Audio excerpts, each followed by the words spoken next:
যে এতগুলা টাকা দিয়ে আসে কেন? আরে চাঁদনি, তুই আগে আমার কথাটা শোন।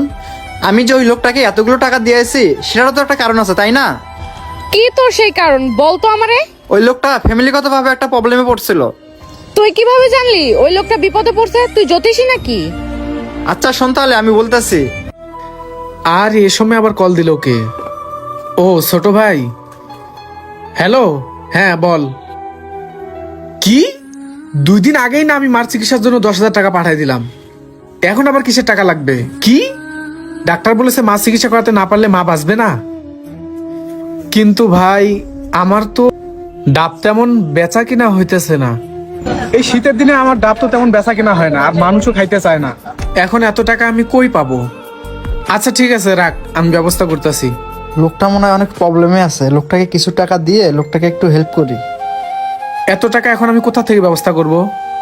আমি